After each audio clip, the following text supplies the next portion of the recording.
Yeah.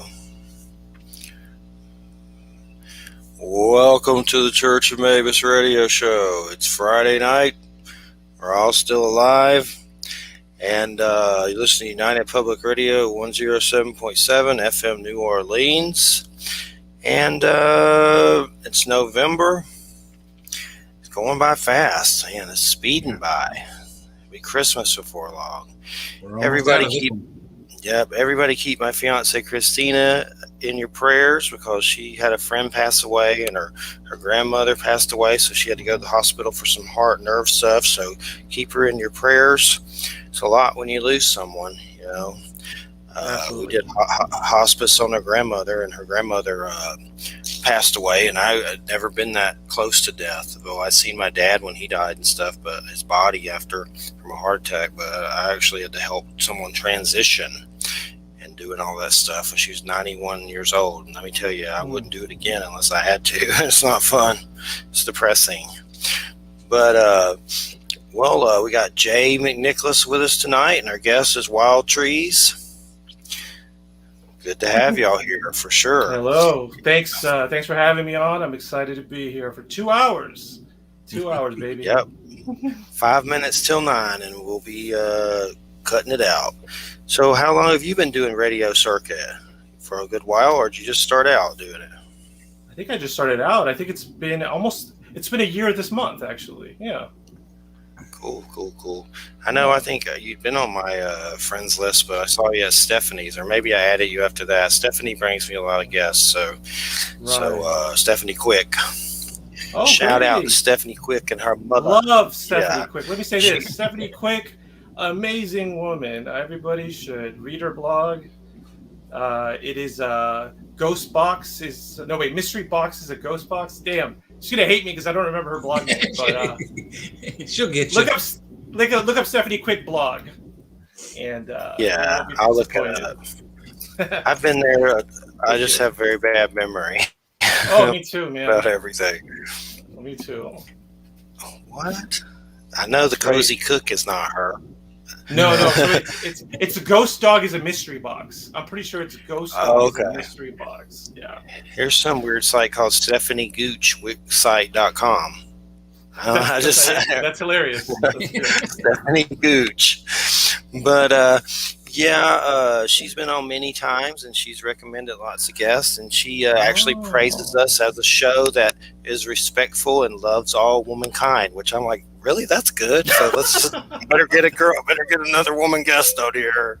It's like a sausage party. Have to do that a lot. Like too many sausages. Got to find some women guests. But Absolutely. she's a great Absolutely. guest for sure. And lately, I said a prayer to get more Native American guests and been getting them. I have the three coming Wow. on. Just got one and two more coming up. So that's good from Inner Tradition. So looking forward to that. One's on the Navajo, and another one is these Stephanie Redfeather. She did these empath cards or something. So it's just good to get natives on. I love that kind of stuff. The more the merrier for sure.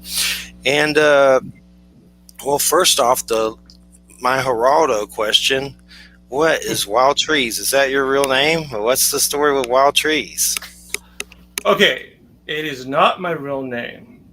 Usually what I do, I didn't do this with you, but usually if I'm gonna be on someone's show, I usually email them my real name and a link to all my research I've published, so they know I'm legit. So I could do that for you later, or even right now if you wanted to. You But don't have to. I just like was yeah, your parents hippies. I didn't know what was going on. yeah. No, I'm the hippie. I'm the hippie because I named myself. I was like, that was your real name. I didn't know.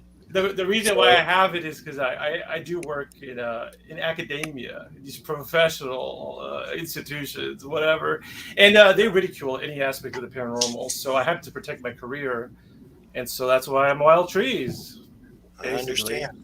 I have a co-host named Wham. She doesn't use her real name. It's Oh Wham. That's her yeah, I know radio. Wham. Yeah, I know Wham. I know Brahma. Wham. Yeah. She's a Yeah. co-host, and Jay's a co-host. Well, what got you into the world of UFOs and paranormal? What was the catalyst? I will say there's two big events that happened. The first event was shortly after I learned how to read. I went to the library at school, and they had a little section of paranormal books. they had the Bermuda Triangle, they had Bigfoot, they had UFOs, and miscellaneous human combustion. Oh, yeah. And I mean, those librarians, they did not have to do that. Thank you. Thank Satan that they did that, because they didn't have to do it. And that's what got me into the paranormal. In those books, I was like, what's going on? None of this is not matching up with what I'm learning in my other classes. And it gave me an idea that there was more to the world than what I was being told. And I was, like I said, I had just learned how to read.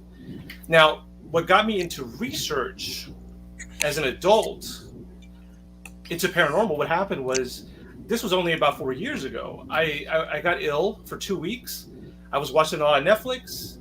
I saw Greer's documentary, Unacknowledged. Stephen Greer, is that his name? I'm blanking out on his first name. Yeah. Dr. Stephen Greer. Great documentary. Did you just say thank Satan? Because I hear that right. Yeah. Well, I mean, It's funny. Everybody thanks God all the time. Satan never gets his due. I mean, Like, did I remember a Twilight Zone episode? It's funny because I was talking to one of my old co-hosts, Beazle, and I was talking about everything that happened this week, and he was like, "Yeah, now I'm a member of the media representative Temple of Satan." I was like, "What did you just say to me?" Like, I'm not offended or anything. It just sometimes catches you off guard.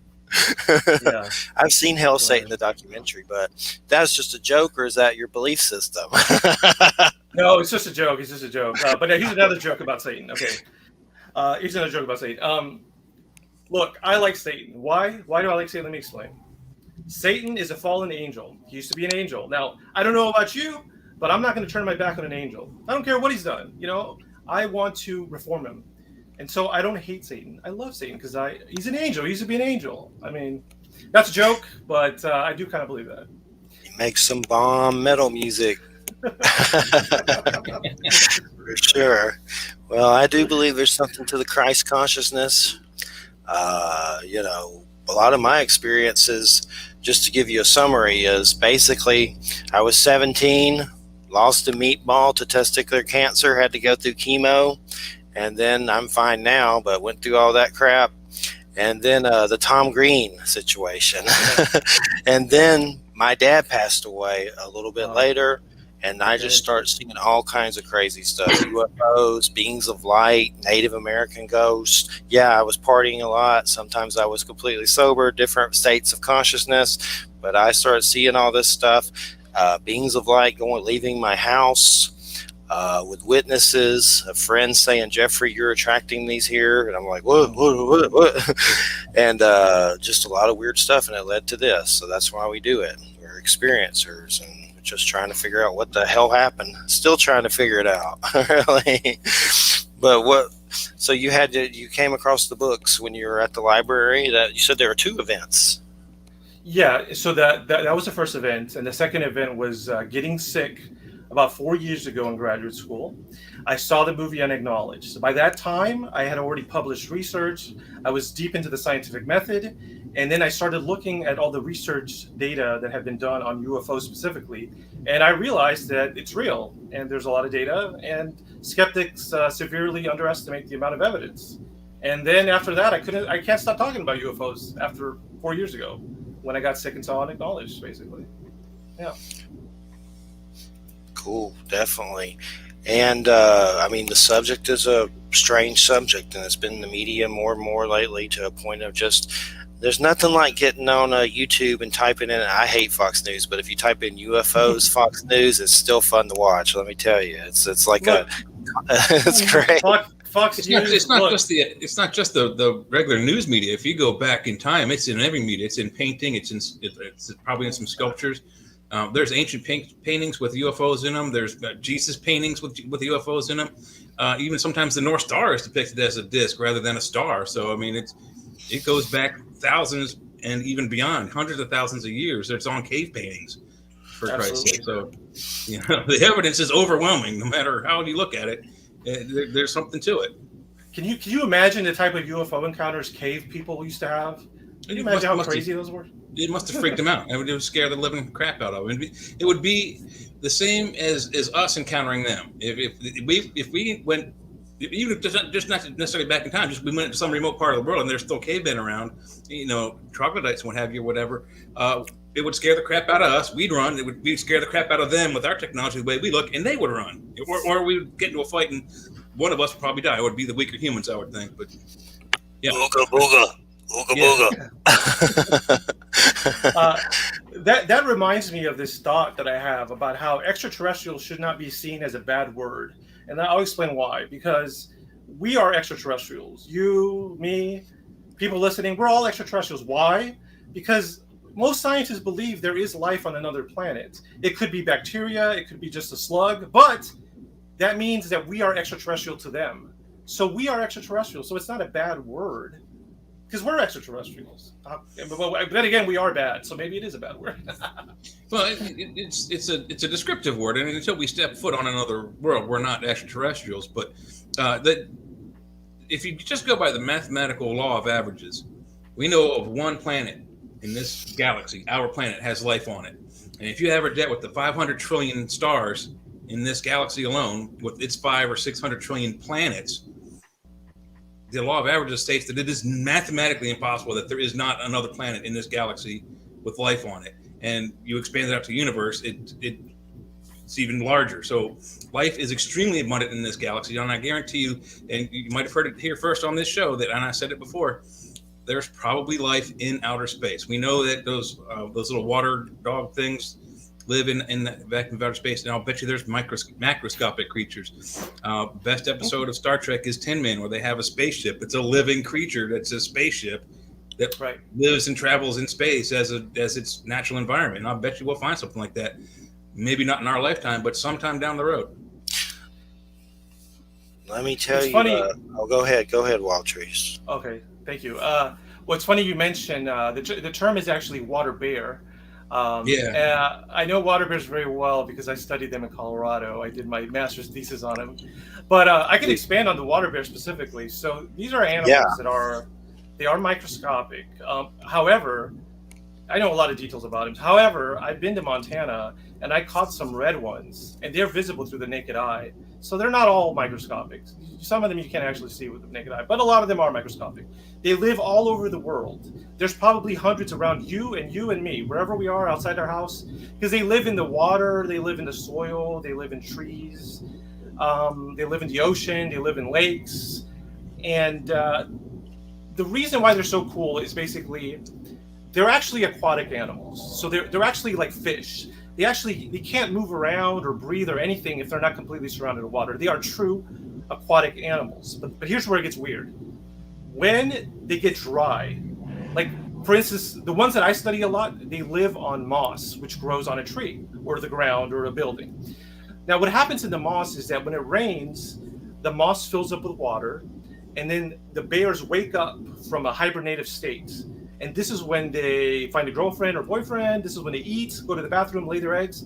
This is when they're alive. Now, this may only last a day or two. Then when it dries up, this is the interesting part. When it dries up, what they do is they make their own glass called a tun, T-U-N. And they make this cocoon over their little bodies. In this cocoon, they're basically dead, but they're not dead.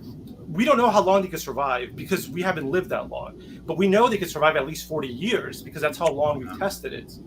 Now, when they're in this tun, they're not having any metabolic action. Like they're just flatline. But the amazing thing is as soon as it gets wet again, the tun comes off and the cycle starts all over again. So some people are like, these are excellent candidates for extraterrestrial travel because they can survive the vacuum of space. Here's the other thing about it. People always say this about them. They say they're the toughest creatures on Earth. That is halfway true. At the same time, they are the strongest creature on Earth and they're the weakest creature on Earth because they have two stages of their life. When they're awake, surrounded in water and moving around, they're the most easily killable animal. You could easily kill them, no problem. But when they are in their hibernative state, in their glass tun, this is when they are the strongest animals in the world because they could survive extreme temperatures, extreme pressures, radiation, basically anything you throw at it, they will survive in this stage. So, wow, and they're also called tardigrades, but yes. You're saying when they're in this tun, in this glass cocoon, there's no cellular decay at all. Yeah, exactly. Wow, that's cool. It's almost Is like there a any pop. regeneration? Do they regenerate in this state? You know, I'm going to be honest with you. I don't. They're so complex. I do not study that specific aspect of them, so I don't know. The only things I know about that stage is that it seems to be infinite, perhaps at least 40 years, and you know they're not eating, they're not breathing, they're completely covered in glass. So, yeah, those are They're good. weird. Those are good questions to ask for sure.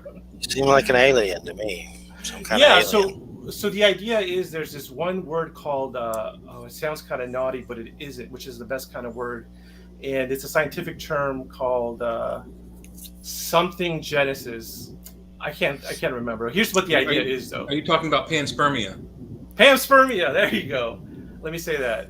Panspermia. Panspermia. Thank you. So Very naughty. well read, man. Panspermia is this. Thank you again, Jay.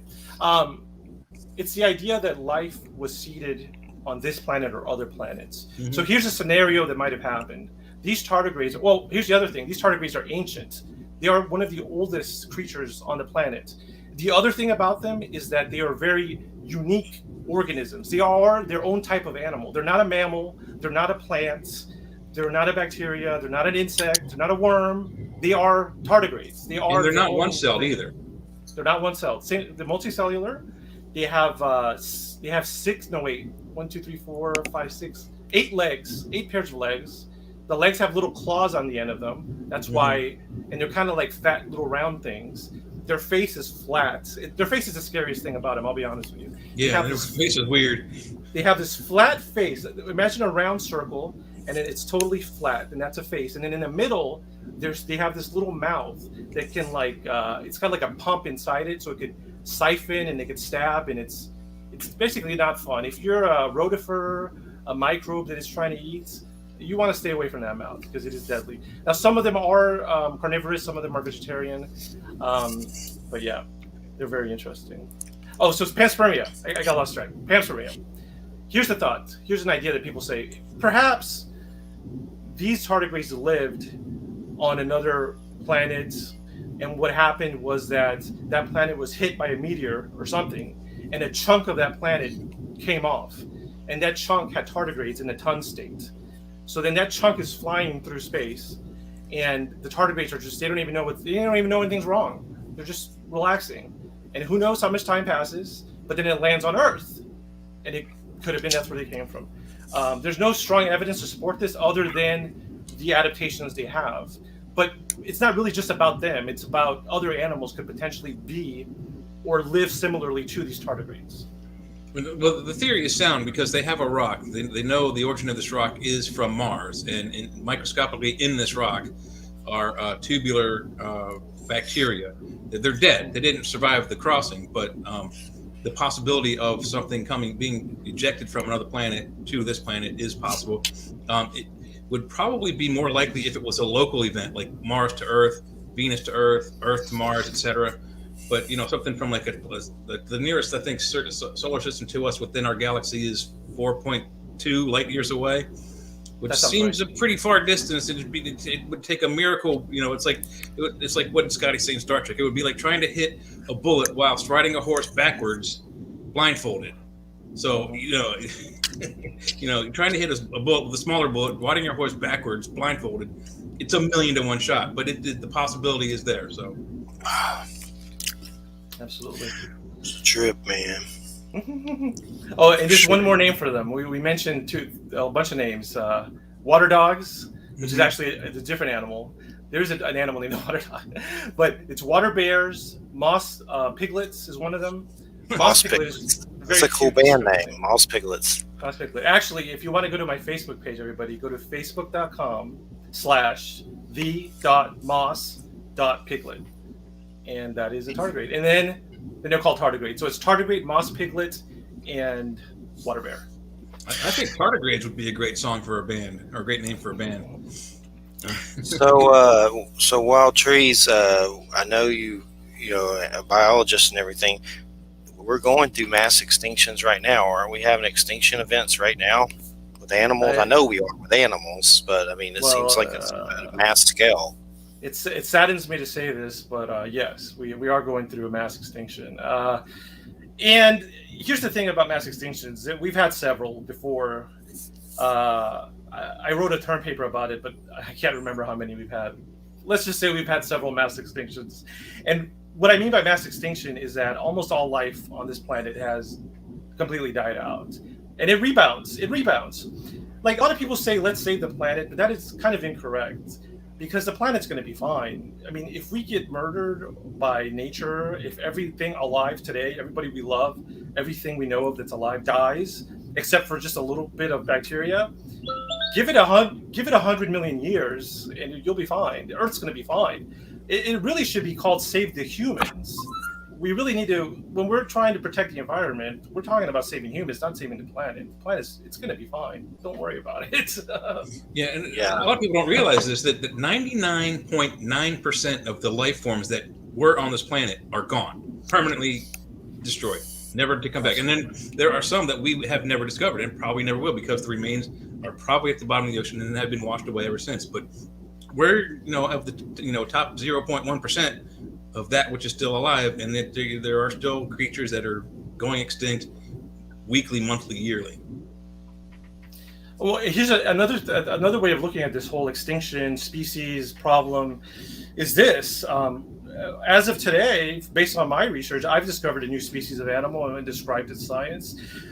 Based on my work, I think there are hundreds of thousands of undiscovered species on this planet right now. Mm-hmm. So they haven't been cataloged at all. So most of them, I'm sure, are probably invertebrates, meaning they don't have any bones, like crabs or worms or insects, and jellyfish, squid.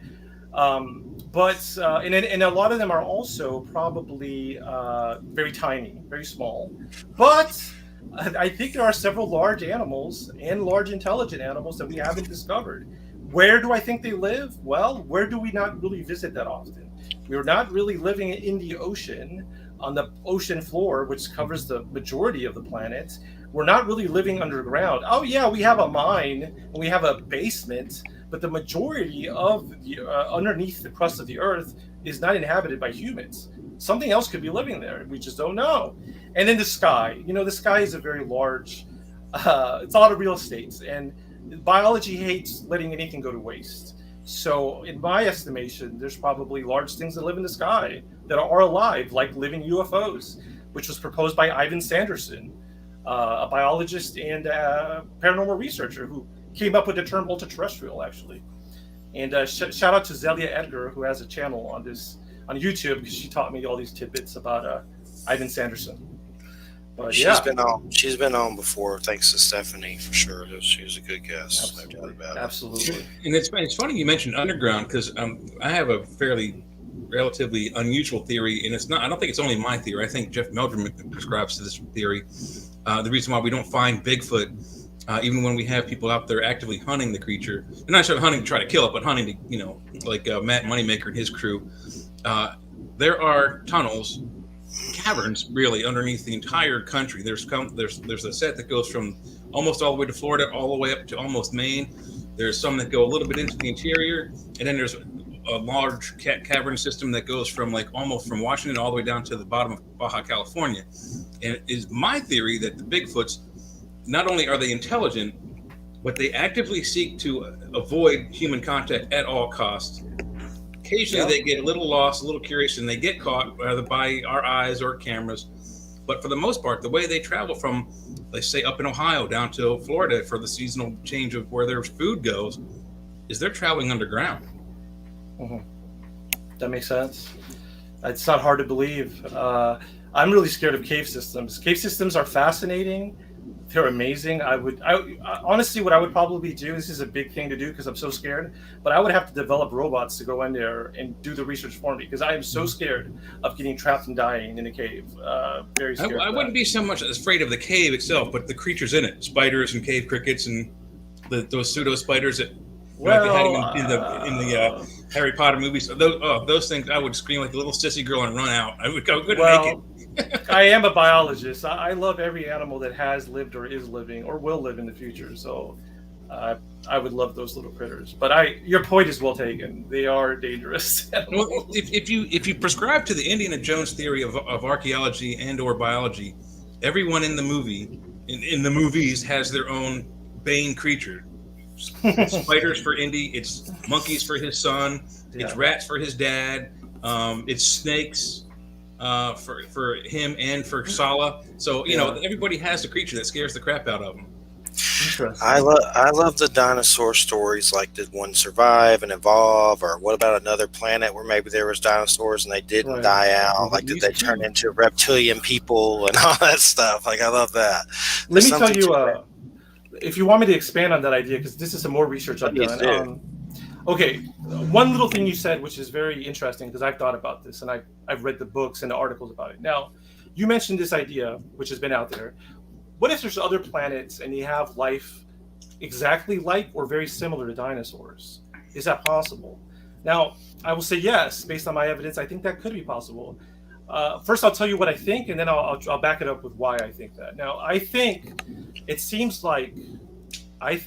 hypothesize that a life in general evolves and it follows the same pattern. Set patterns, and at least. The same course, okay? So that you eventually get the same outcome. You know, as long as you have the similar parameters, you have the right ingredients to life.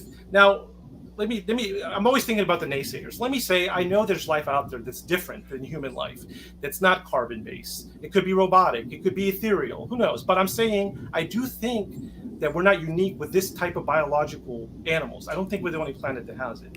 And I think that when this life exists somewhere else, when it starts brewing up, I do think that you get insects, you get crabs, you get mammals, and you get dinosaurs. Okay, now here's why I think that. Here's a research project. So I don't know if you guys know this. I think you probably know this, Jeffrey, but are you familiar with these lizards called anoles? A-N-O-L-E. Yes. Okay, they're very common here in Texas. They're kind of like chameleons, although here in Texas, these lizards are everywhere. They can only change to two colors, brown and green. So they are chameleons. I mean, but anyway, I don't know if you guys knew this, but these insects are incredibly diverse in the Caribbean islands. There's so many of them, all different kinds. There's big fat ones that live on the ground. There's skinny long ones that climb on trees. And there's some medium-sized ones that live in the middle of the trees. So here's the experiment that was done with them. I'm trying to lead up to why I think life follows certain patterns, because this is what I believe. This is my interpretation of this project. So I just told you that there's basically three types of these lizards. There's a type that is fat and lives in the bottom. He's a ground dweller. There's a medium-sized one that's in the medium, and there's a really tall, skinny, long one that lives in the top of the trees. So these researchers went to some virgin islands where there were no lizards at all, and he took a population of lizards that were, I think they were just generalized. This part I don't remember, but they took some lizards and they put them on the island, and they just let them do their own thing. Basically, just let nature take its course, let evolution take its course, because evolution does happen faster with these animals because their lifespan is faster than humans, and is shorter than humans, and they breed faster than humans. So that's why we get quicker evolution in bacteria, because a bacteria can have lots of kids in one day. I mean, several generations. A human, it usually takes at least 20 years, maybe 18 to 20 years for one generation to change. But anyway, when they left these lizards on this island, they saw that they once again evolved to form a similar pattern that was happening on the mainland. So to me, that's showing evidence that life evolves following the same patterns. Therefore, I think other planets that have biological carbon-based life probably experience the dinosaur phase as well.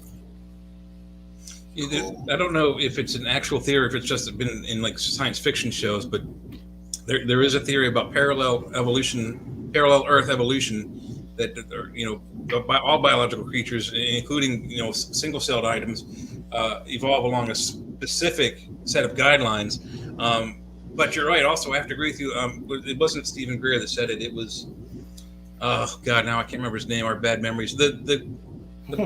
He's recently passed. He was crippled in a wheelchair. Stephen Hawking. Okay. Stephen Hawking said that it's not a good idea for us to go out in search of alien life form because, number one, we may find that alien life is so alien to us we don't recognize it as alien, as life at all, period, and or that it might be of a mechanical or AI type nature that would instantly attack us and extinct the species. So, absolutely, everyone's got a theory about that. Are there Transformers out there? I don't know about that, but I'll bet you there are some extremely violent mechanical life forms that do not like biology. Yeah, that's a good point. I never thought of it specifically that way, but you've convinced me. Well, if Stephen Hawking said it, it's probably it's a good probability. The scientists I hate are the ones that are the naysayers. And my best example of that is, and as a biologist, I don't know if you're specified in like earth biology or water biology or all around the world, but 1957 is the same year, by the way, the internet began. Several marine biologists and other scientists got together and created the first bathysphere called the Trieste. Jacques Cousteau, who's a major marine biologist, very popular fellow, was involved with this study. And millions of dollars to get two guys to go down 8 miles down into the bottom of, I believe, the Marianas Trench.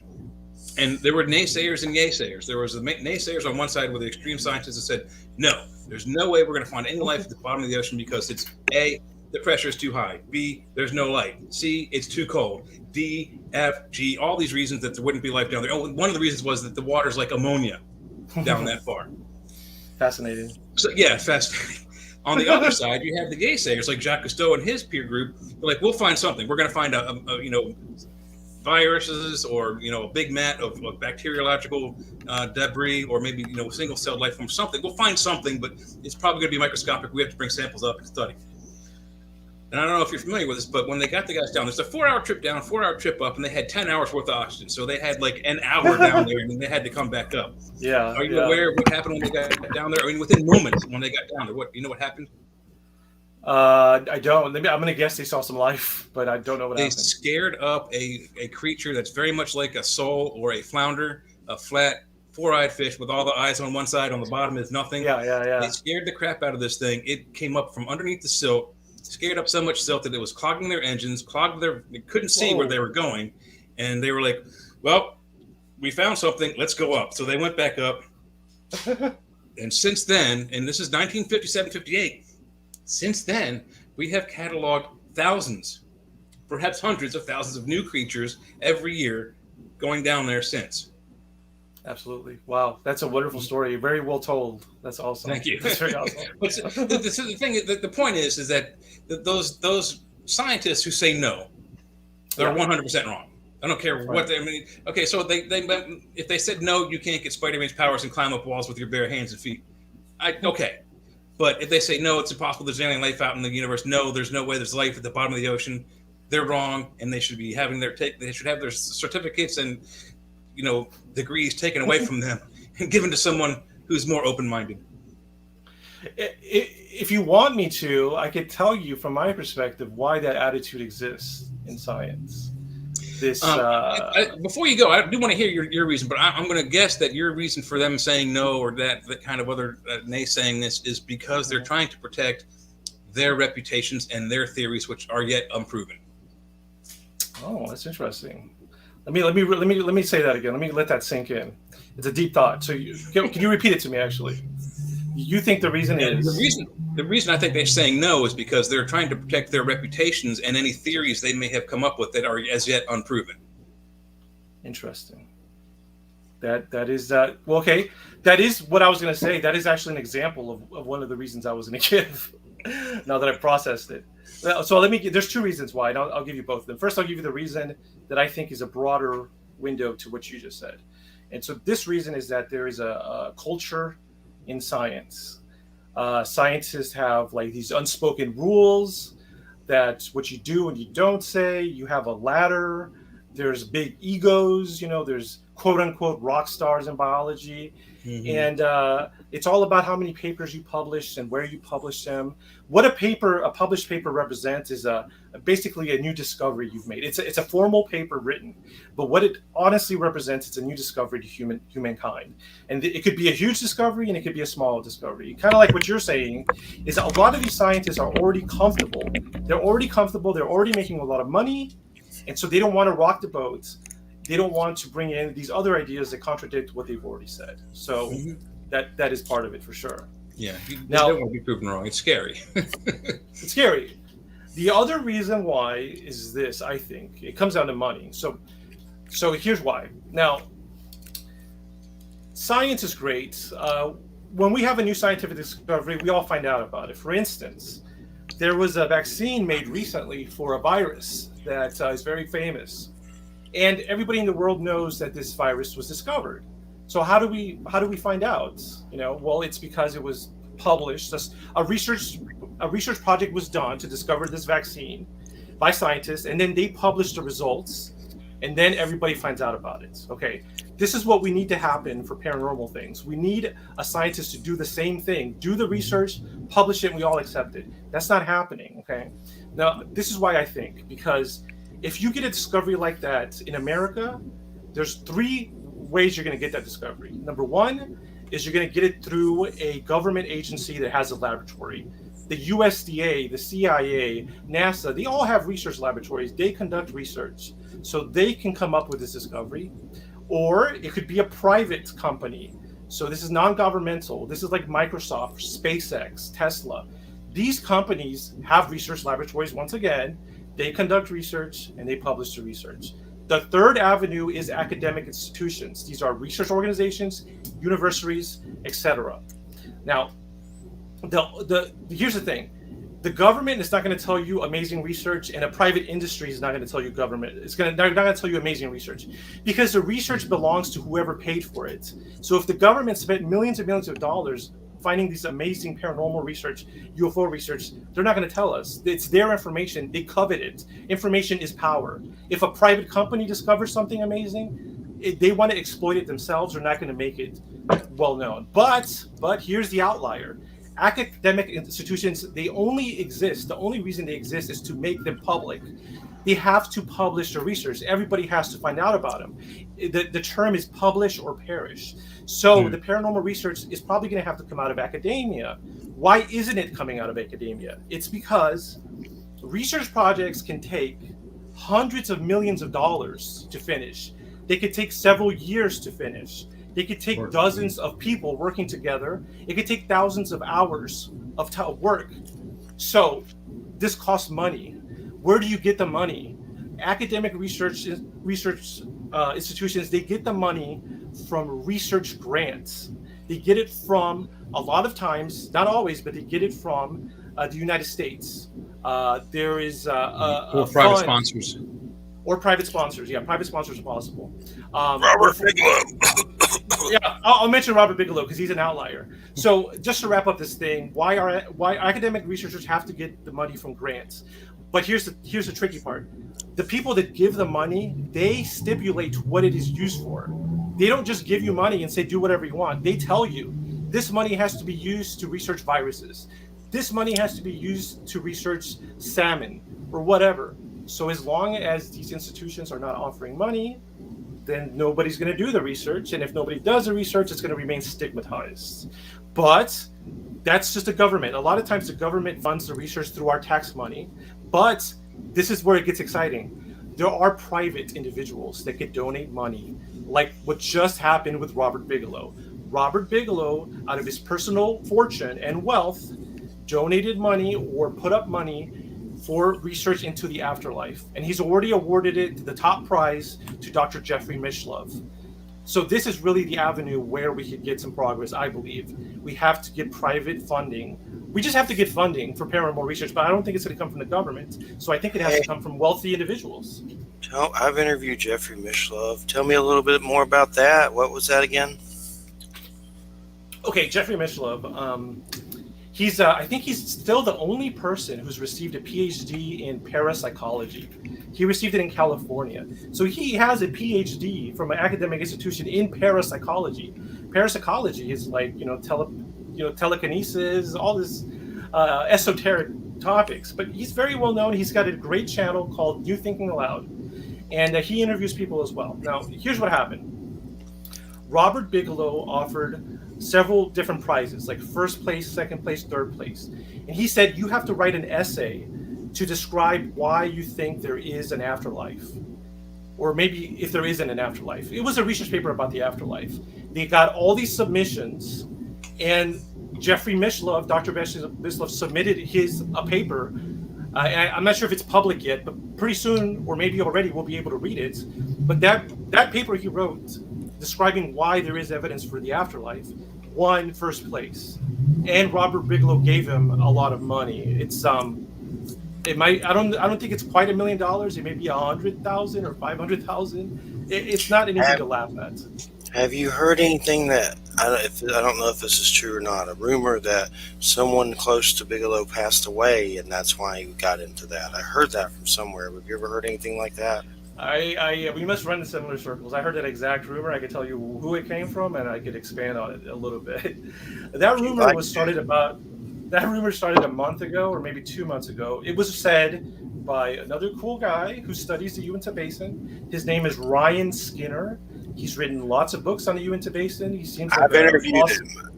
Okay, so Ryan Skinner, lovely man. He's the one who put in a comment. He said that Dr. John Alexander was visiting. I think he was visiting that Uinta Basin area where Skinwalker Ranch is located for a paranormal conference. So Ryan Skinner said that Dr. John Alexander, who has worked in Skinwalker Ranch, told him that Robert Bigelow thinks his wife died because of the paranormal activity that was brought to his home from Skinwalker Ranch. Now, he has also detailed, that part is private, apparently. He only told John Alexander, I respect John Alexander, bless him. But apparently, John Alexander told Ryan Skinner, and then Ryan Skinner told the world. Bless everybody involved.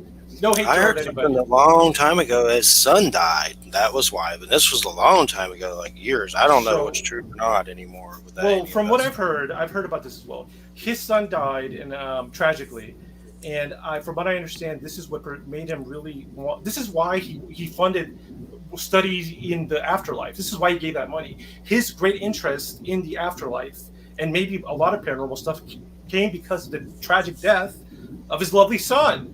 And this is what inspired him to go down this, definitely for this grant that was just given, this award money. So, yeah.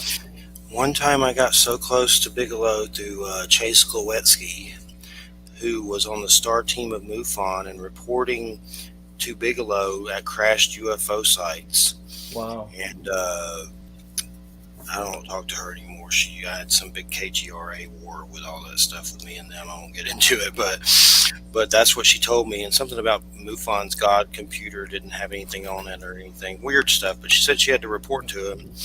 And I know at one point he took over that place or something, and craziness happened. And I heard that he was buying stuff out of the lockers, and Thomas Reed, this compass went missing, and Bigelow bought it.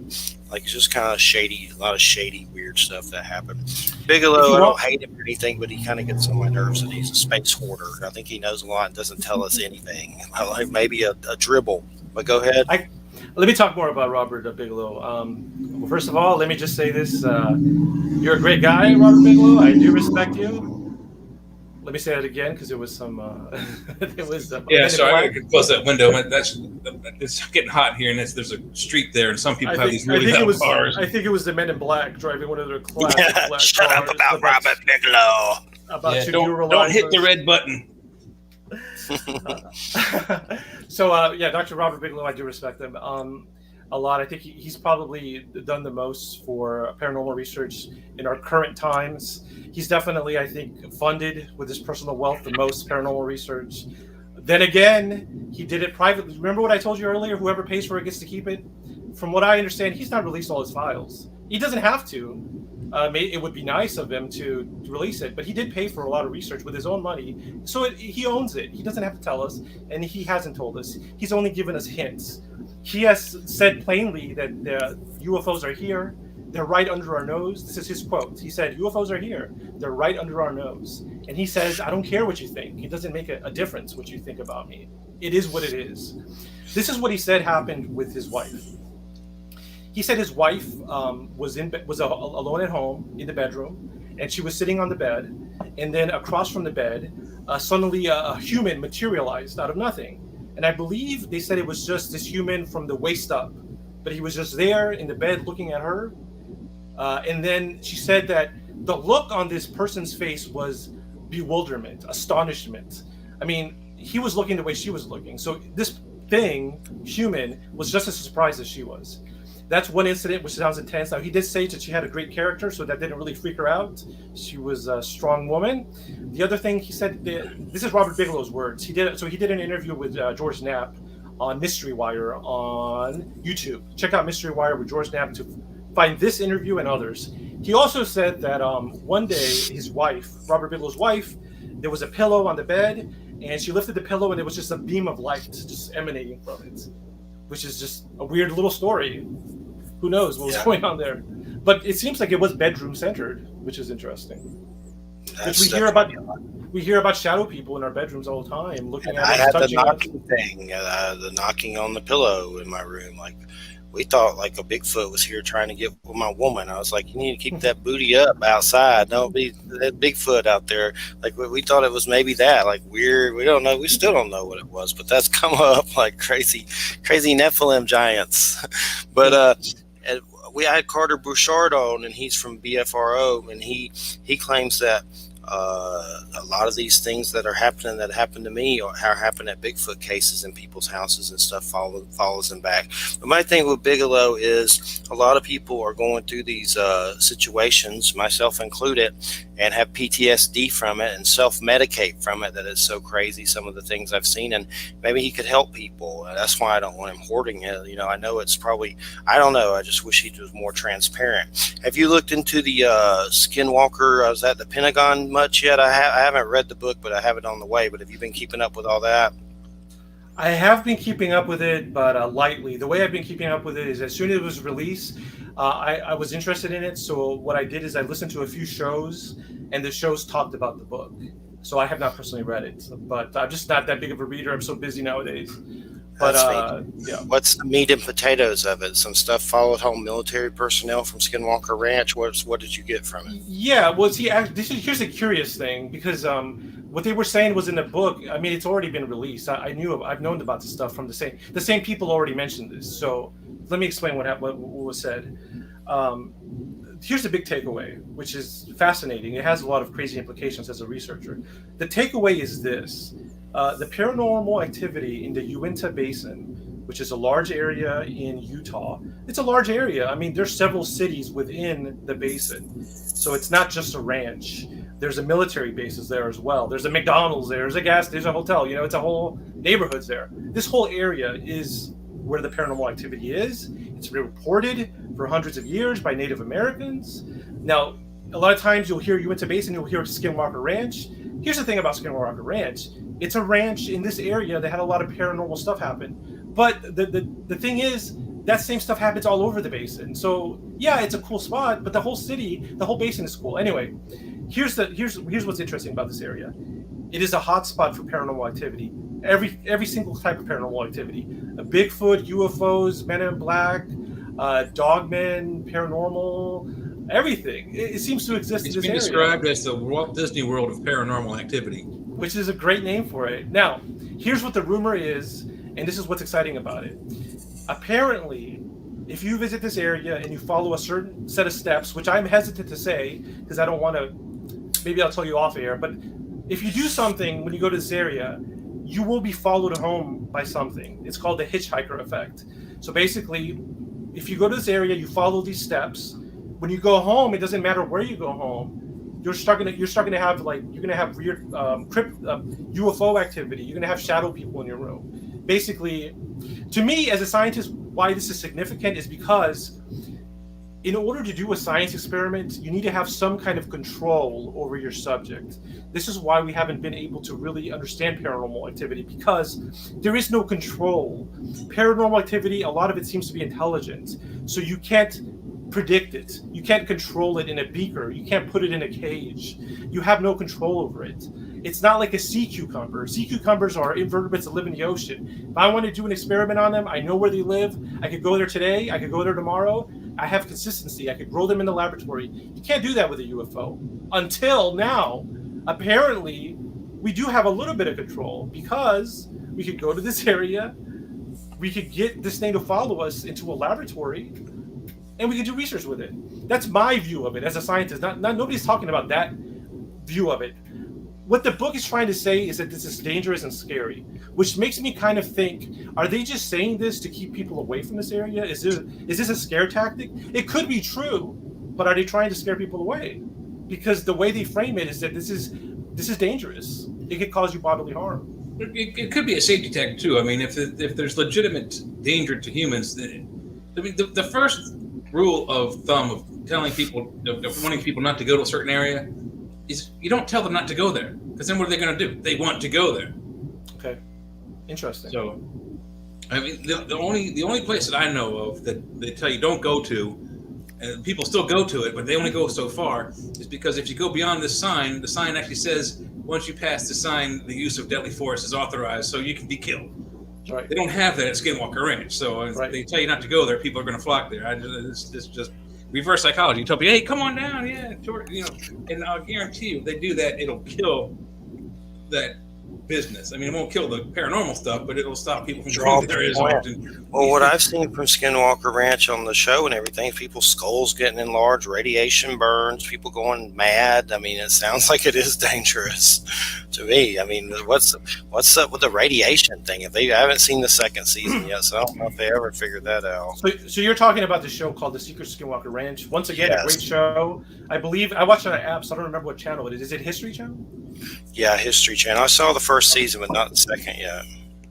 Yeah, a huge recommendation for everybody. Watch The Secret Skinwalker Ranch, a TV show on the History Channel. Season 3, I think, is filming now. Now, there is someone, a researcher named Erica Luke. I'm not sure. I wouldn't be surprised if you had her on the show, but I'm familiar with her, yes. I think her name is Erica Luke or Erica Luke. Erica Lukes.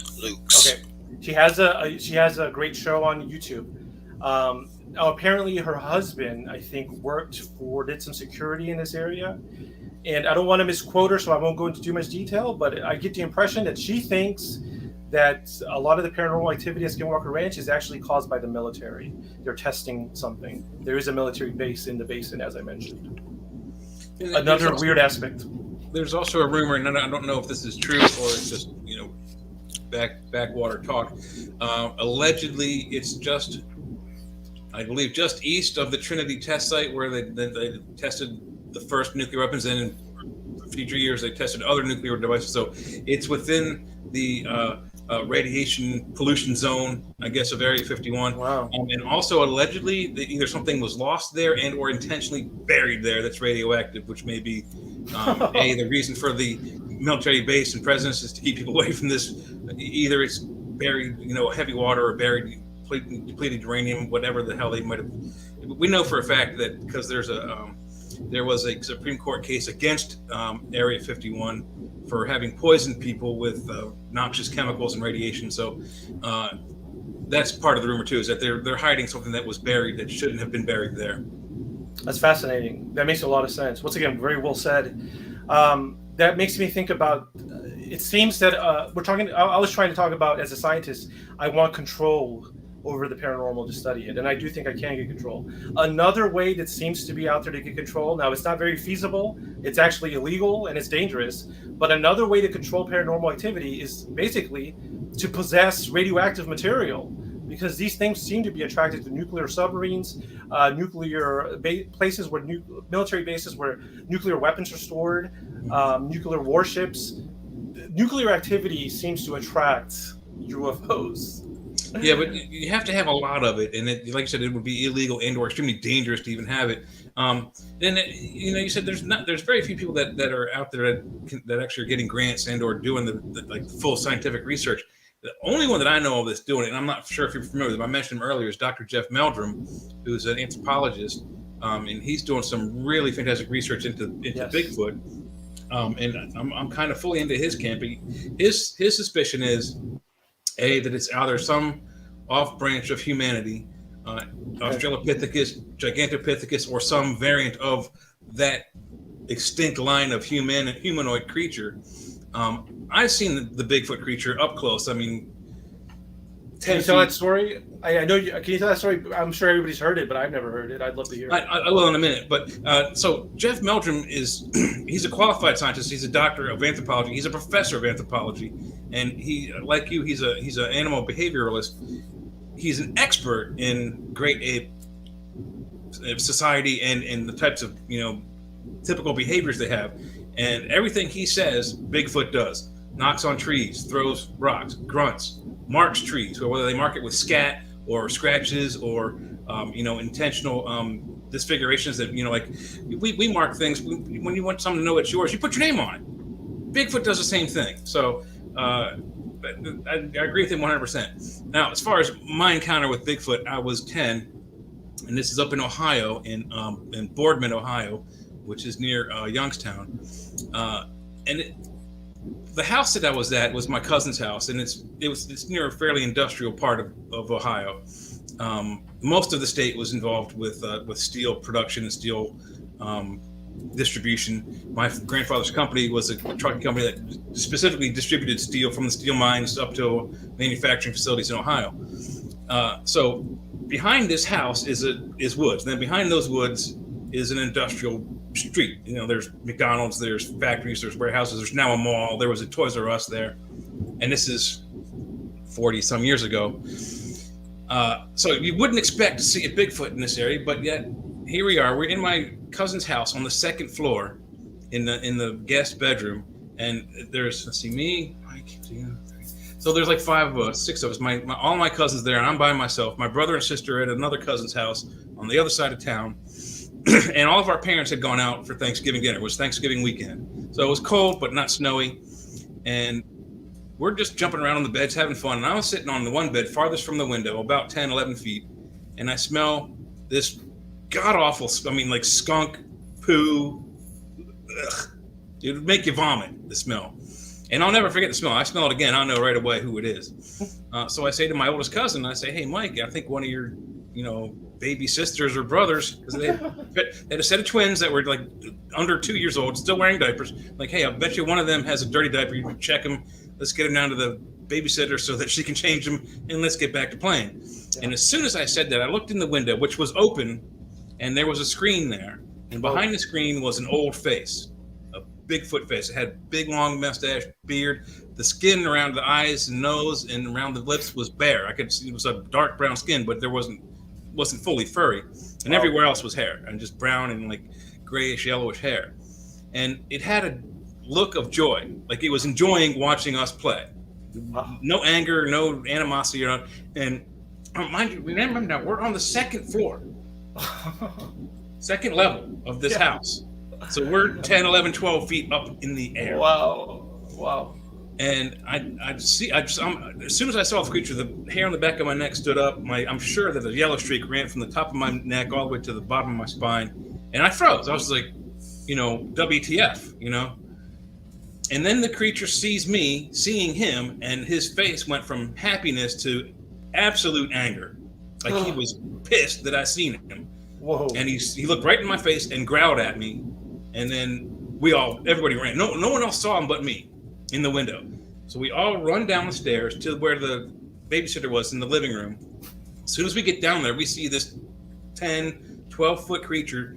In the backyard, they had a little log cabin that they had as a playhouse. I had the same cabin at my house in Maryland. There's room for 4 or 5 kids. And it was probably about 5 or 6 feet tall at the top of it.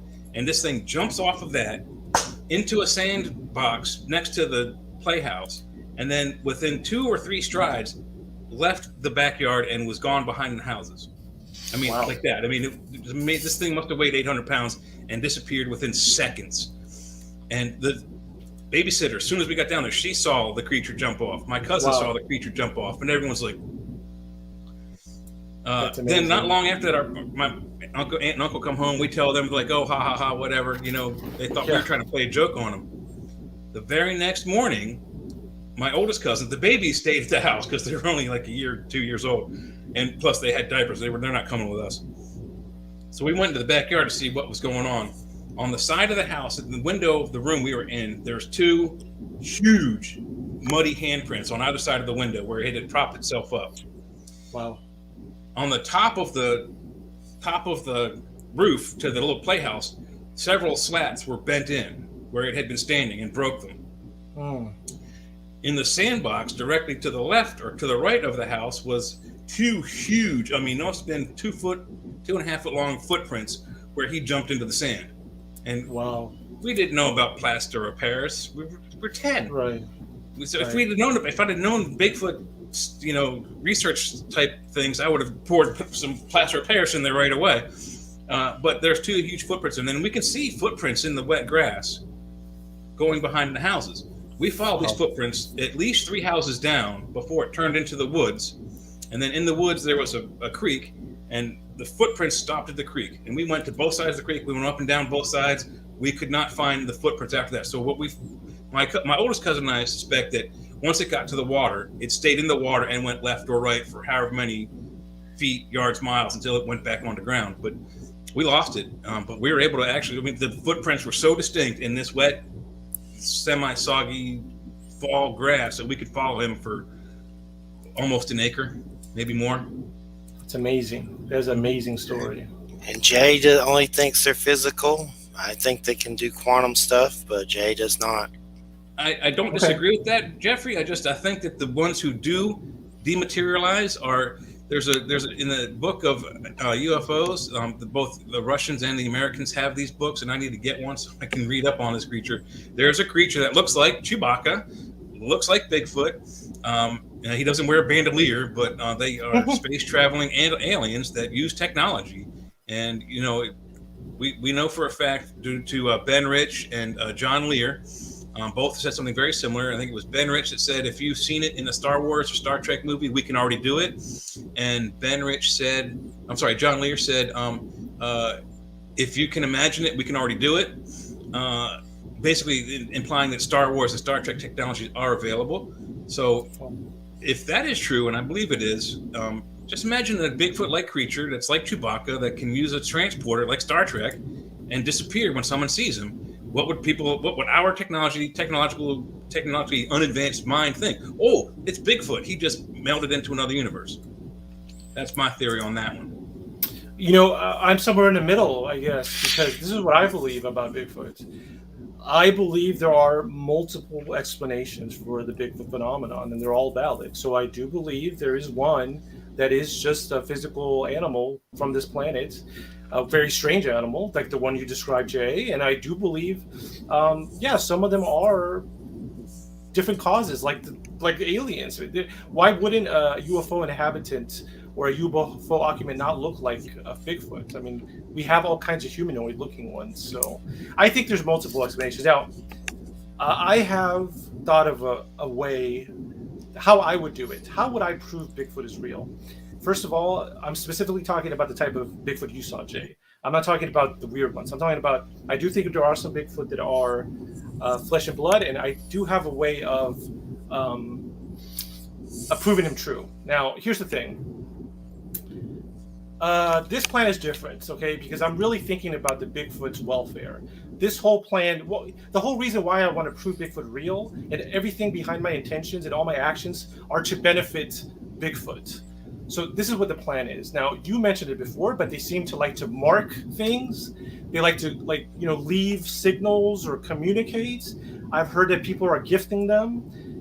So I think there is a way that we could exchange ideas, exchange communication with them, not necessarily talking directly to them, but we could leave a symbol, they could leave a symbol. So this plan would probably take several years at least. This is what I would do. I would find a location that has Bigfoot, that I know there's gifting going on. And for several years, I would form a relationship with these Bigfoot. I would gift them. I would try to escalate the conversation. I would try to get it more complex, because eventually what I want to do is I want to clearly explain to them this thought. I would like you to gift me a corpse. I want a corpse as a gift from you of a Bigfoot that already died. I will respect this corpse. I will honor it. But this corpse, I will use it to write a scientific paper. I will put the corpse in a museum, and then I will prove that Bigfoot is real. And then I will also help pass legislation to protect you, to not harass you. Once we know for sure you're real, we don't want to exploit you. I don't want to exploit them. I do want to know they're real, understand it better. But if I could get that thought to them, I think that's the way to do it, because I don't want to kill one. I don't want to hunt one. They obviously don't want to be seen. They have to do it themselves. They have to gift us a corpse, in my estimation. That's how I would do it. Yeah, it's a great idea. I don't think it's going to happen because, from what I understand, that first of all, it's an intelligent creature. They're not idiots. They're not like they're not like a horse or cow that just like follows the bull of the herd. They're intelligent creatures. And they actively seek to avoid contact with us. Now, there has been quite a lot of Native American stories where they've had lots of interaction, and that some of the actual Bigfoot that they've interacted with had a rudimentary speech, could speak in their native tongues, like a baby, me hungry, me food, me shelter. Not real, just said, not real philosophical conversations are going on here, but basic needs. So I don't think they're going to understand the fact that we want a dead body, or why, or that we're protecting with legislation. That's not going to. They would not understand that. I don't believe. I'm afraid, and I don't like this idea, but I do think that's the only way that it's going to happen is some idiot hunter is going to be out there, and he's going to accidentally shoot one and kill it and bring it to science. I think that's the only way that's going to happen. And I don't want any hunters to go out there and actually source and try to kill and hunt a Bigfoot. It's not a good idea. But what I do know about, and I think Jeff Meldrum has actually expressed this, he is of the suspicion that they actively seek to bury their dead as soon as they are detected. So when they find someone, one of their, they travel in small family tribes. They're maybe 30, 40 individuals. As soon as one is dead, they bury it on the spot, either right there, or they take it to a sacred spot or a native hometown, if you will, where they bury their dead. And if they do that, we're never going to find it, because it's the same thing as like trying to find the mythological graveyard of the elephants where all the ivory has been, where they died and their bones are exposed. We're never going to find that. The other thing about Bigfoot that I think that we really need to do is we need to capture it. We not necessarily capture it physically and bring it to a laboratory, but capture it on camera. We have technologies now. Everybody on the planet has a camera in their phone. Everybody. There are trail cameras. Trail cameras aren't that expensive. You can get, like 6 or 7 of them for a couple $100. But we need a huge chunk of money and a lot of researchers and a lot of energy to keep these batteries charged in these trail cameras. We need to pick one spot where there's a lot of Bigfoot activity, and we need to set these cameras up and leave those cameras up for forever. And when we're out there, we don't shower. We have to smell like the nature around us, or they're not going to go near the cameras. As soon as they detect human smell, they're going to go the other direction. So it would take a lot of money, a lot of people, and a lot of time, and you'd have to be in a very remote area where it would be difficult to get food to, in, and out of. And if there's a problem, one of you falls down a cliff and breaks your leg, you might not get medical help for a long time. So it's a very difficult task to try to capture these Bigfoot. Satellites aren't doing it. Cell phone cameras aren't doing it. Matt Moneymaker isn't doing it. Although he catches a lot of activity on camera, lots of rock throwing, tree thumping, and vocalizations. But that's not the creature on camera. That's what we need to get. That expedition Bigfoot's been getting some pretty interesting stuff. Those different. Go ahead. Can you guys hear me okay? Or does my voice sound a little bit of little bit distorted. A little bit. Okay. If I were to click on the StreamYard link again, can you guys put me in the show again? Because I think sure. I'll fix it. Okay. Okay, yeah, go ahead. I'll be right back. I'll do that. Oh, okay. Well, I think there's a wide variety of Bigfoot. I just hope there's not missing 411 pedo Bigfoots. That's what worries me a little bit. Because, not to say they're all like that, but surely some are innocent that like kids or whatever. But what if, some of these missing kids, maybe they are like people. Maybe they are some that are weird like that. I just hope not. But it was just a thought I had. You see a Bigfoot watching. But you're not wrong. It seems like they're attracted to innocent behavior. Usually they're seen near where kids are playing.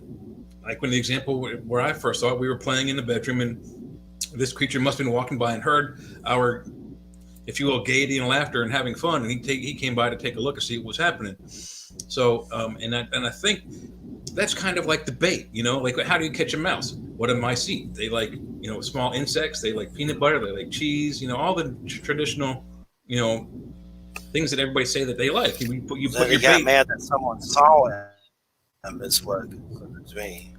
Yeah, I mean, he got mad that someone saw him. Like he was doing the look something on his wrong. face was anger. I mean, it wasn't. Yeah, it was. It's. I mean, it scared the hell out of me. I don't think all Bigfoot I will never forget are that. like that, but it just kind of worries you when you think about missing 411. Some of the kids that go missing and stuff. Like, it's kind of scary. Well, I mean, it's possible. I mean, there's plenty of stories of Bigfoot capturing and kidnapping humans. And there's stories of kids surviving and saying hands fed them berries. So there's obviously good ones. So I'm not saying they're all. Mm-hmm. There's a mixture like people, of different personalities and stuff like that. So I know some of them. One kids said they were fed berries by Bigfoot or something fed them berries while they were out there. But yeah, sometimes I do worry that some of them may be like missing 411 pedo Bigfoots. But of course, like people, there's a wide variety of personalities, good, bad, whatever. But then you hear the cannibal stories and all that stuff. So you have to wonder, You got you there, Wild Trees? Can you hear us? Don't seem to be able to hear you. So now you sound like you're driving a TIE fighter on Star Wars. Echoing. It's like a weird echo. This is your father. I'm a reptilian overlord. That's like distortion. That's strange. It's the Men in Black. It's Jay's Star Wars Stormtrooper helmet. Yeah, the Empire is in on the transmission. Hello, I am Wild Trees. Hello. That's like camera? Is that like for watching kids? I mean, not pedo stuff. It's like a baby. I thought it had a camera in it. It had a camera in it. It's a helmet for my Stormtrooper. I meant like one of those babysitter cams or whatever. Like the teddy bear, Oh, okay. Stick your head inside of this. Let's see it. Come on. Let's see it. Yeah, I gotta take my glasses off. Let's do it. If it were a Bigfoot helmet, I would put it on. But we're not talking about Stormtroopers. We're talking about these cool Star Wars masks for Halloween. They had like that Bosk, the bounty hunter lizard one. Yeah. And they look like masks never fit on my head for some reason, so I've kind of given up on them. But I got a huge head, and most of the side of my head comes out of them, so I don't wear them. Yeah, me too. I don't do them.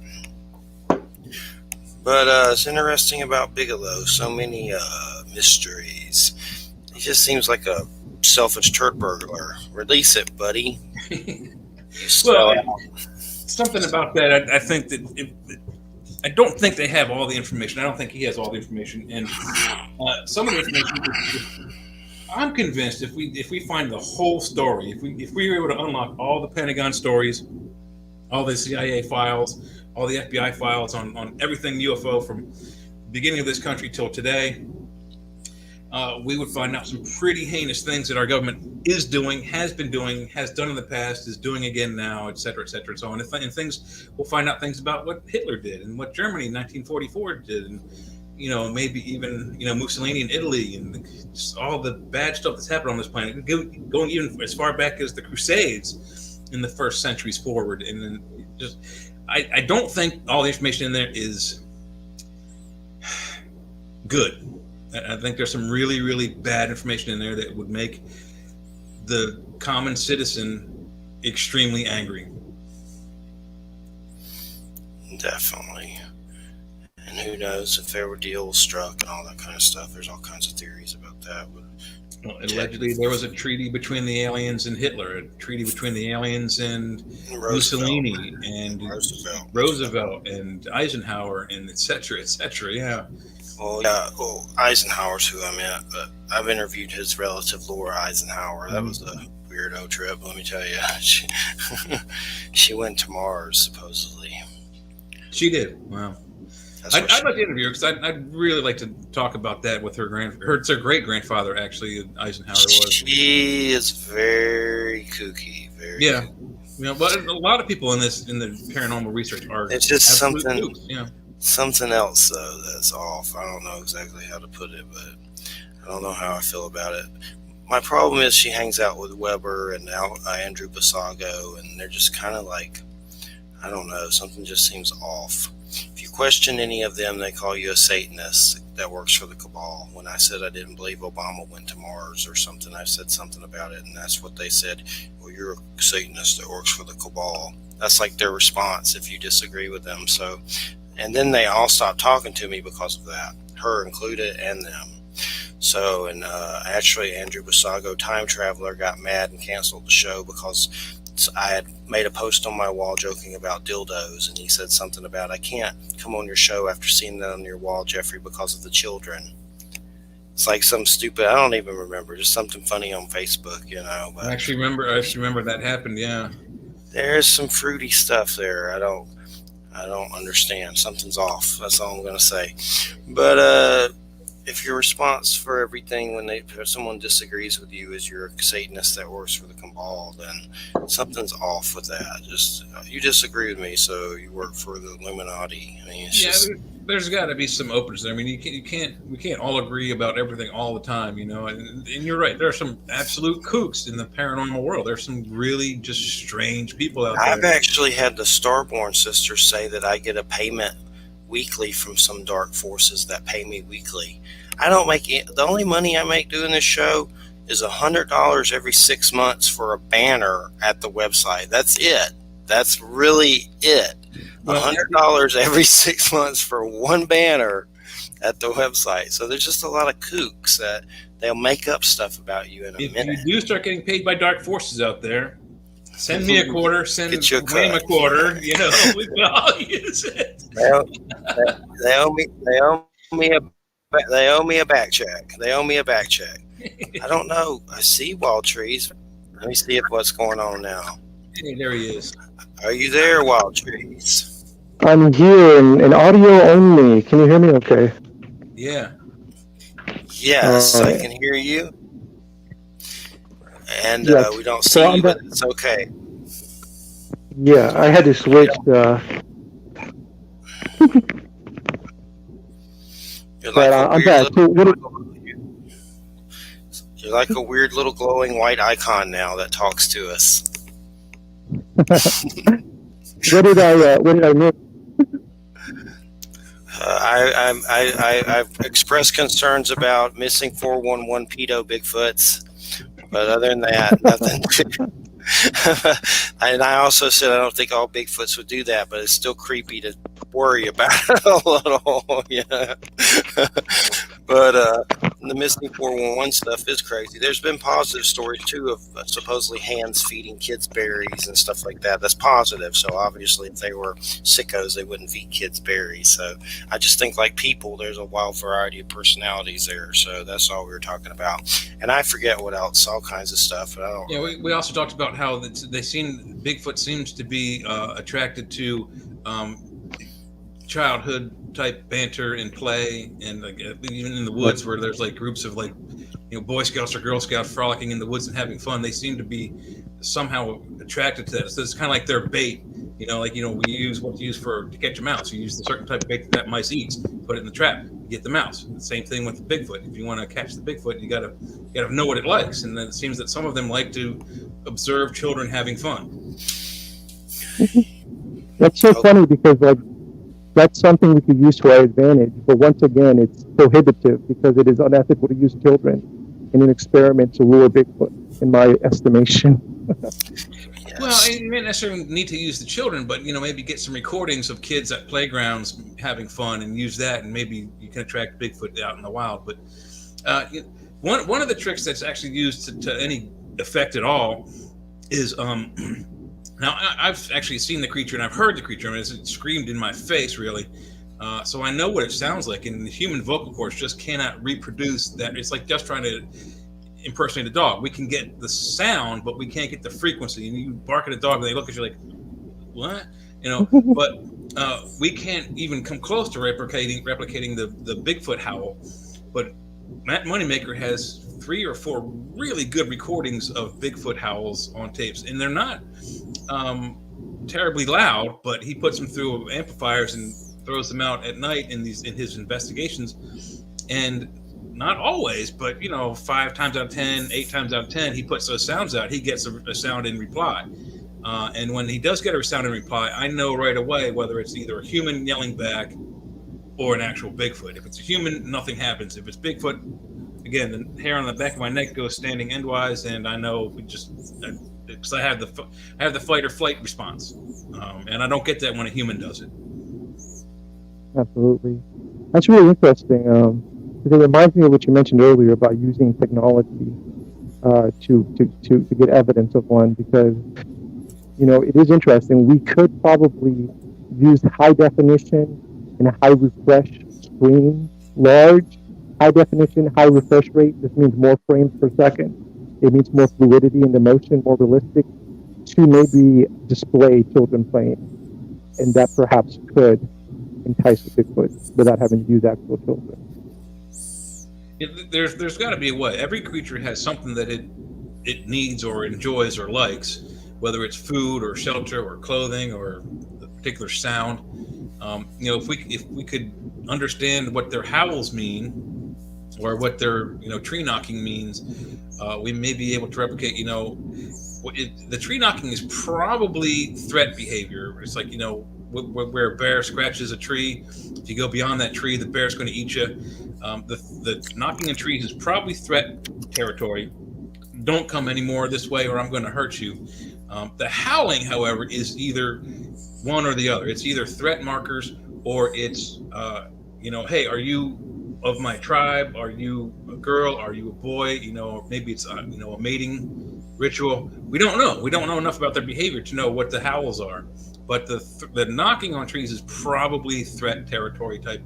Don't come this way behavior. Interesting. Another thing I wanted to mention, if we could go back to my idea I had for how I would prove Bigfoot is real. I got cut off right at that point, but I do appreciate all your feedback on this idea. So I'd like to push back and talk about it a little more. First, I'll say this is very constructive, and this is what science is all about. When you apply for a master's degree, you have to present your research and you have to defend your research. When you submit a research paper for publication, you have reviewers that give you feedback, and some of it is not that nice, some of it is constructive. But it ultimately, this is a good process because it makes the idea stronger and better. So, specifically addressing, you said that perhaps too complex. It's too complex to convince a Bigfoot to give us a body. So my pushback is that I think at the very minimum, it is possible to communicate through signals and gifting to a Bigfoot that you want the ultimate gift, which would be just a skull. That's all we need, a skull. And perhaps in exchange, we could give them a bazillion whatever it likes, honey, berries, cakes. And I don't think that's too complex of an idea to get across to them. Some evidence. Pancakes, yeah. I'm serious. Like, what if we give them? We're like, look, we'll give you a year's supply, 100 pounds of pancakes. I don't know, whatever they like. But just some research to back this up is, we do communicate with animals already. Simple things, but we do communicate with them. And a lot of people are thinking, myself included, that whales are the next animals that we will be able to communicate through. So I do think it won't be easy, but nothing ever is, nothing worth doing. And I think it's going to involve actually teaching the Bigfoot and to communicate in this way, like really working with them. But I think it's doable, and I do think it'll take several years. But in my estimation, even if it takes 5 years, you're still proving that Bigfoot is real. That's an amazing discovery. And this plan doesn't involve any violence or any stress. It's supposed to be fun. Well, I don't think I think that's a little bit better of an idea. The problem again is, contacting them up close, and I think that because they actively seek to avoid us at all costs, like it's life or death for them. to avoid human contact. That's going to take a lot. It may take more than a few years. It may take several decades, maybe even. Okay, well, let me clarify that, because you're right. Let me clarify that, because perhaps I didn't explain an aspect to. Okay, because you're right. Everything you said is correct. So let me explain my plan. So when I'm communicating with them through the signals, I'm not looking at them. In fact, for this plan to work, I never actually have to physically see one or be near one. What I would do is I would find an area where they like to visit, and I would leave gifts, and then I would go away, and they would never see me. Then they would come at their leisure, take the gift, and perhaps leave something behind.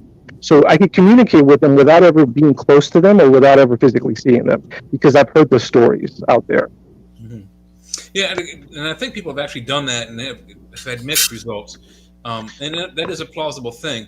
I think the quickest and easiest way would be you have to be very lucky and stumble across one that has just fallen dead right there. And the problem with that, though, is on Matt Moneymaker's show, Finding Bigfoot, they explained this pretty well. And what had happened is they came across a deer that had been hit by a car on the road, and they're not sure exactly the time frame when it was hit and killed, but it was pretty fresh. I mean, within 24 hours, it hadn't started to blow it up yet. So what they did was they took this into like the backyard of a house, like towards the woods in a rather remote area, I think in New England somewhere.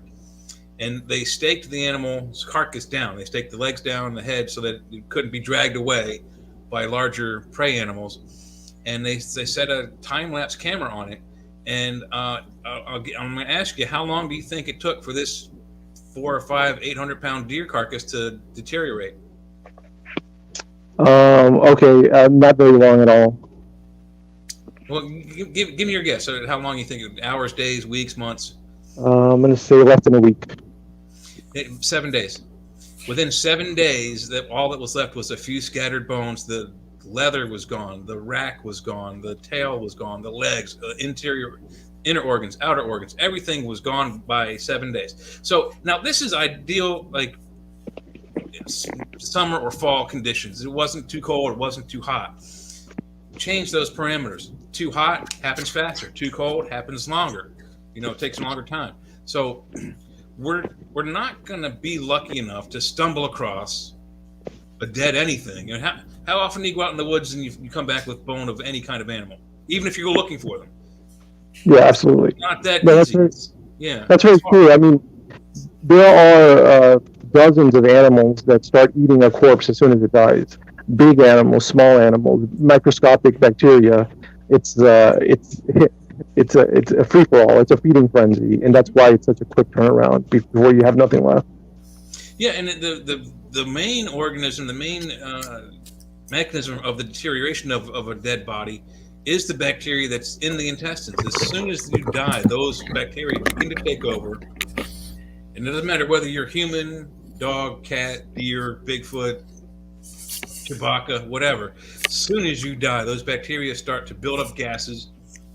The carcass bloats up, and then at some point it bursts. The leather or the skin bursts open, exposing the interior organs to carrion animals, crows, birds, coyotes, wolves. Anything that eats carrion is going to come to that smell. Turkey vultures, for example, can smell those things from 5-6 miles away. Right. Yeah, because I've said it before, the exact same thing. I said the ideal scenario, but I also said it's unlikely. The ideal scenario would be someone just finds a corpse. We don't want to kill one. I don't think we should shoot one. I don't think we should hurt one. But it's unlikely we'll find a corpse. But it could happen. It could happen. It's a possibility, but not a very strong one. And even if you just got the hand bones, all 5 fingers and the palm, that would have enough DNA in it that we could do some research. Then the problem with the research that's going on so far, it's like you said earlier in the show, there isn't any scientific methods being used. Matt Moneymaker is doing pretty good stuff. He's not collecting a lot of great info or data, but it's an interesting show, or at least it was an interesting show. I don't know if they're still doing it. But there was one instance where they came across what they thought was a couple of things. One was they thought they had some Bigfoot scat or poo and they thought they had some Bigfoot hair or fur.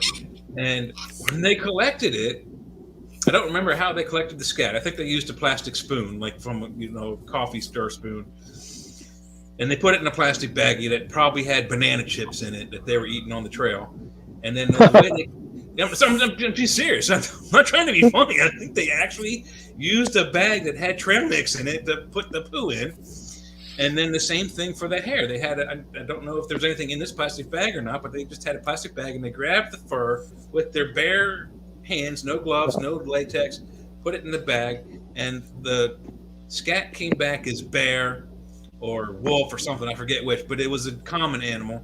And the hair came back inconclusive because they touched it with their own DNA and screwed the pooch, and it ruined the batch. So scientific method, if you're gonna collect that kind of information, that kind of data, you gotta get like a trained forensic evidence collector, especially if you're collecting body fluids. We're on the same page because I'm on a show called Black Lotus Live. It's on a channel called Black Lotus Productions on YouTube, a live show every Sunday. But we've talked to Bigfoot researchers. I've talked to Bigfoot researchers. They're great people. They're so enthusiastic, but they are clearly lacking a concise proposal, timeline, and plan for what they hope to accomplish. And a big part of this proposal would be using the scientific method. But here's the thing. I mean, I've trained what's called citizen scientists. The citizen scientist is someone who hasn't had a formal education or training in science. However, they are still doing science because they were taught by perhaps a scientist or self-taught. So these researchers, they're smart enough, they're clever, enthusiastic enough. I could train them, or someone similar to me could train them and help them develop a plan in how to in protocols and procedures for handling samples and what to do. It's not hard. You just need to take the time to learn it. Yeah, if certain parameters, certain scientific methods are followed by everyone in a particular group, whether you're hunting Bigfoot or Mokele and Mbembe, any of the creatures, yeah, that would be awesome. The problem is that there's only so many creatures that I think are actual legit. Like some of the Dogman stories and Lizardman stories. I don't think all those are legit, but I know Bigfoot's legit because I've seen it. I'm pretty sure that Mokele and Mbembe, which is in the African continent, is I don't remember which creature. It's either a Stegosaurus or a Brachiosaurus. It's one of those. It's a large dinosaur. The one we can't do scientific method on, at least as far as collecting scat and skin samples or hair samples, is the plesiosaur known as Loch Ness. Now, because he's in the ocean, he's in Loch Ness. My theory on that creature is that same thing as what happened with the coelacanth. Coelacanth it's a transitional creature. It's a fish that has, I think, 6 different fins, and it's one that's almost transitioned toward the point where it's about to start heading towards land and walking and living on the planet rather than in the water. They thought it was extinct, and then in the 1930s they caught one off the coast of Fiji, I think. What happened with that one is when the atmosphere changed after the Chicxulub event, when the meteor hit the Earth, they had to change their habitats. Almost all the creatures that survived had to change their habitats. If they were originally living in tropical, rainforest, they had to move to other places and adapt or die. Same with the creatures in the ocean. Most of their food on the surface had been boiled off. So they probably had a few good, free, easy meals of the animals that were floating around dead. But at some point, that food went away, and they had to find other food. So the coelacanth went down further and further until it found an ecosystem it could survive in. I think the same thing happened with the plesiosaur. If they weren't trapped within a large lake, and I don't think he's actually trapped in Loch Ness. I think he's got a way in and out of the ocean. But several hundreds or several dozens or several thousands of those types of creatures had to survive in order for these stories of Loch Ness to continue going. But how are we going to get scientific method on it? How are we going to capture this creature? How are we going to get fur samples, skin samples, poo samples? How are you going to know that it's from that creature once you do get the poo sample and throw it through? I don't think we have DNA profiles on plesiosaurs. So scientific method isn't always going to work with all of the cryptos we have out there. Yeah, you're right, because there are interesting methods out there to get DNA. But DNA is very tricky. It's not a magic bullet, especially if it's unknown. Because if it's totally new and unknown, you have nothing similar to compare it to, it's not a magic bullet, unfortunately, getting DNA. Now, that being said, for the lake monsters, I think there's promising technology which is called environmental DNA.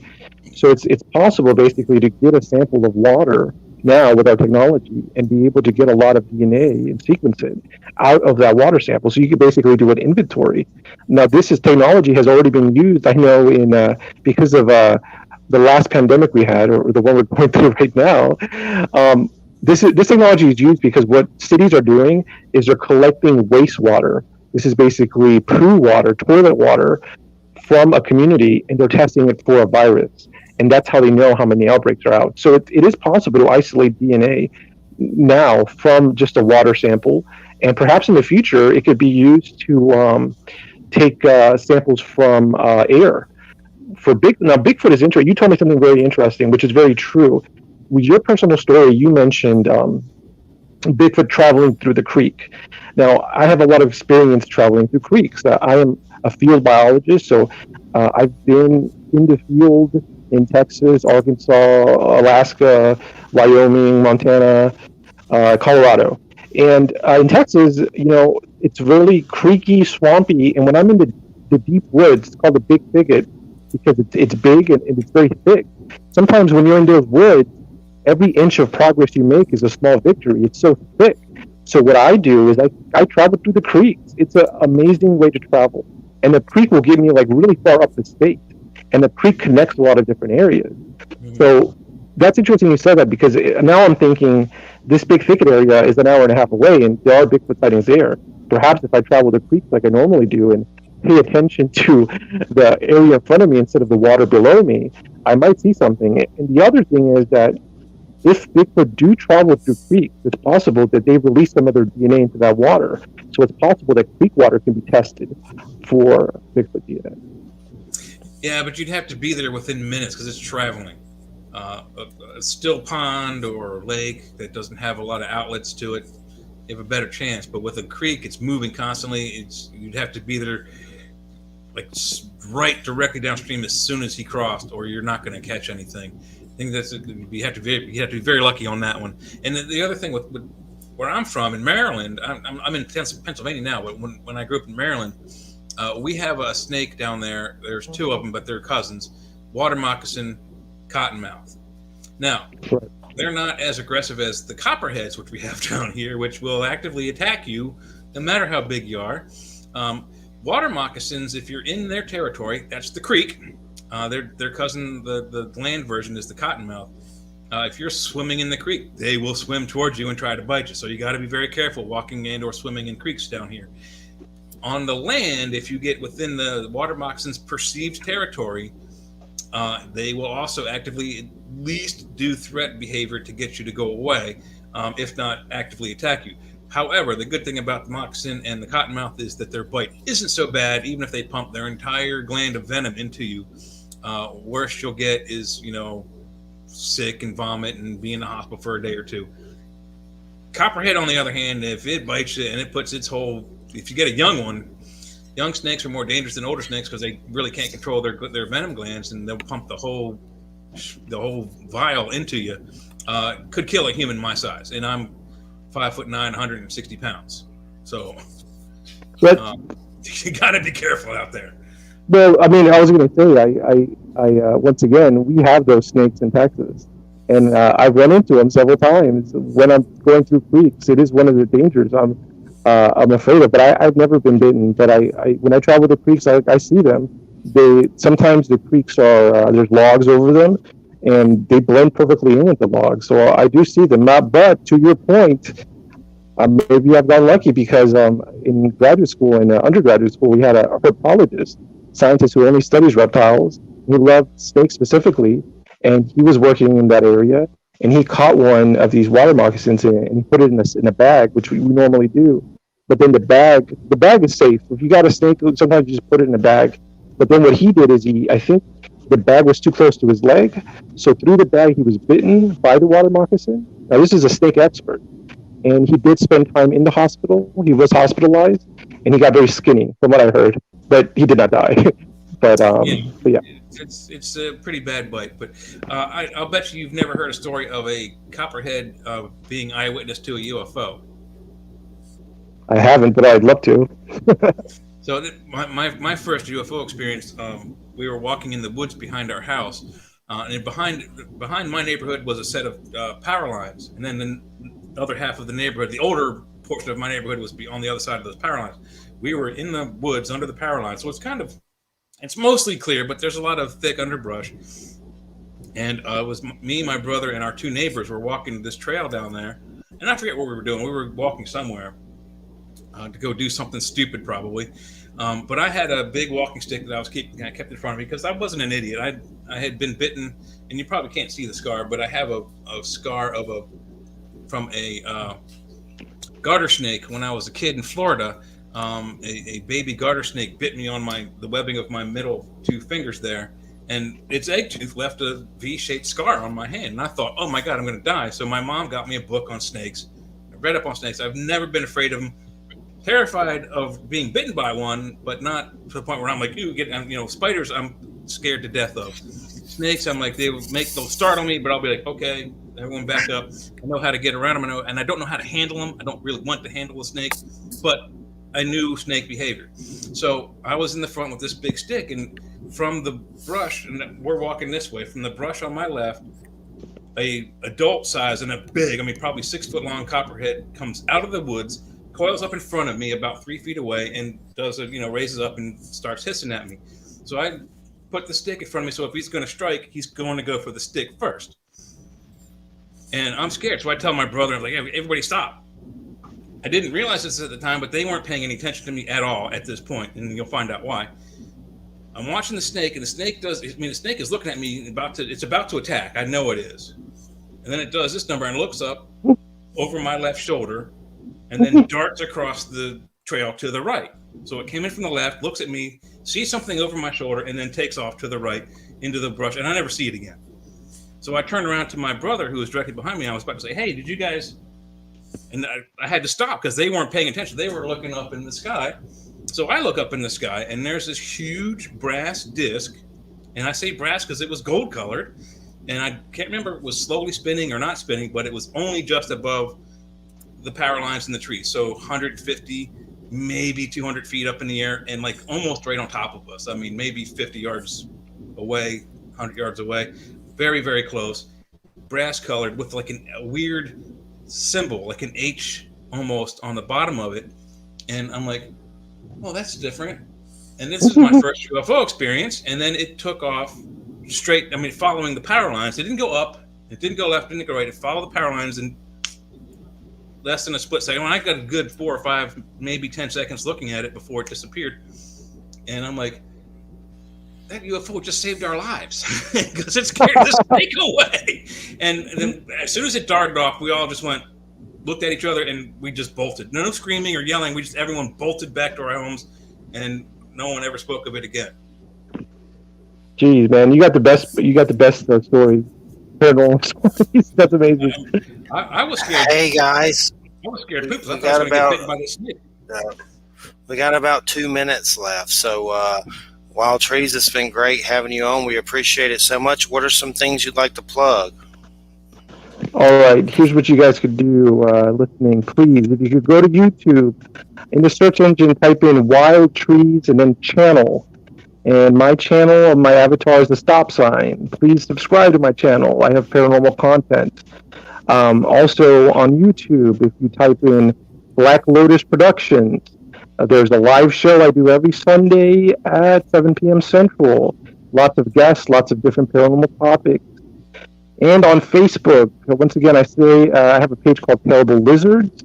Terrible Lizards is what dinosaur means when you translate it.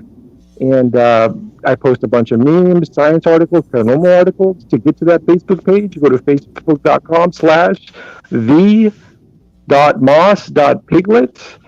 And there's also a link there to a video game store I have. So one of my big hobbies is video games. I buy, collect, and sell them to support the hobby. So I always try to have the lowest price online for any video game, any console, retro, modern.